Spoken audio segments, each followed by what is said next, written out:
Hey, it's Red Wolf Pack 1, and I want to come here today with you with rigging and fishing super flukes. Alright, and I'm here down in the south in Alabama, and I fish mainly smaller ponds to medium-sized lakes, like a couple hundred acres, and there's really not that many shad in the lakes I fish, so I'm just going to come to you with three most common fluke rigs that I fish. Alright, I'll start with the first one. The Weightless Fluke. The Weightless Fluke is made to look like a dying bluegill or shad. It depends what color you're using. I tend to use the green because most of the lakes I fish don't have shad in them. And what you're going to do with the Weightless Fluke is you're going to throw the fluke into the shallows or into open water, wherever the fish are that you're going for. And you're just going to let it sit there. And you're going to jerk a couple times and then just let it sit there. And then just jerk and let it sit there. And I get 75% of the strikes in between jerks when I'm letting it sit and fall to the ground, because that's when they tend to eat it. And with just this little fluke, 3 or 4 inches, the biggest fish I've caught on it is probably 6 pounds, and I've caught 4 or 5 plus fish on just watermelon green, big bites baits, weightless super fluke. And to rig this bad boy, I'll show you how it's done. So you have your fluke and you have your hook. It's just going to be a simple, kind of like a Texas rig. Just hook in through the front, you let it rest there, and then just pull it out through the back to where it doesn't have that much, to where it has a little bit of wiggle room. And you're going to kind of want to hide the hook right here so it's kind of weedless. And you're gonna want to have the hook exposed, because I've missed plenty of fish when the hook is like this per se, and they hit it and it just doesn't get out. So make sure the hook is exposed and try to keep it weedless, and you're pretty much guaranteed a fish if they strike it and you set the hook properly. So yeah, that's the weightless rig. I'd highly recommend it. If you're fishing in the summertime, winter, spring, it's pretty much a well-rounded yearly bait. So next time you're fishing, wherever you're fishing, and you're not catching anything, just try a weightless super fluke.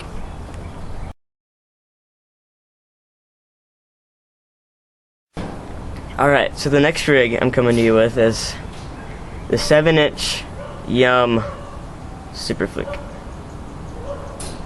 Now, this thing is about 3 inches bigger than a normal super fluke, and about twice as thick, if you can tell. And I would highly recommend this bait. Even though the large size, I catch so many fish on it, and even though it's really big, you still tend to catch smaller ones too, like a pound or 3/4 of a pound. It's not as common, but you still will catch them. So don't think because you're using a larger bait you won't catch the small ones if you're going for the small ones. And just everything about this bait is great. Since it weighs so much, you get great casting distance, like 50 to 60 feet. And because it's so big, you do tend to catch bigger fish. Like my first cast with this bad boy at my school, I caught a 6-pounder, just lobbing it out, not knowing what I'm doing. So yeah, I'd really recommend this bait. And you work it just like the weightless fluke. You just jerk it, let it sit. Jerk, let it sit. And with this one, I let it sit a little longer because its size, it takes longer to sink. And because of that, I tend to put a weight on there. Because it's so big, it really doesn't make a difference, and then it's just extra casting distance. And this weight actually helps it sink at a normal rate compared to the weightless. If I were to put a weight on the weightless fluke, it would just sink too fast and lose all of its action. And since I normally fish heavy grass, and it would just get caught up in the grass, so I just keep him weightless. But with him, I just put a little weight on there, and even though I'm fishing heavy algae and heavy grass, it just doesn't get caught in there, and it just gives me extra casting distance, and I hope its action look natural. So with this bait, you just got 7 inches. You rig it just like you rig the weightless, just straight through the top, and I would really recommend it. If you haven't ever seen these or ever fished with them, you gotta try it. It's just amazing.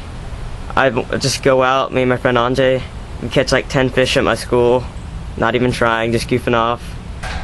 And because of this thing so big, you can cast it so far, which helps you get a little more strikes.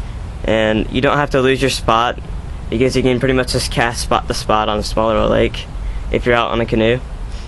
And in bigger lakes, they also make it an albino shad color. So you can use it for schooling shad if you're fishing a reservoir or anything. But yeah, this is a great bait and I'd highly recommend it if you're into super flukes.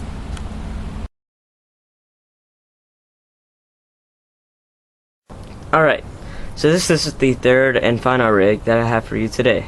It is the double super fluke rig. And what it is intended to do is look like schooling shad. So you'd probably throw it out if you see some shad schooling and the bass tearing them up. And what you do is you just work it like a weightless rig. You just jerk, let it sit, jerk, let it sit. And I will admit that I have not caught a fish myself on it yet, because I haven't had the chances to get out on the bigger lakes because I don't have a boat. But my dad has caught some on this rig in the past, or a different style of this rig. And I just came up with this own modification myself. So what it is this is your line. And what you do is you tie your hook at the bottom and put a fluke on it. You just rig it like you rig the Texas rig.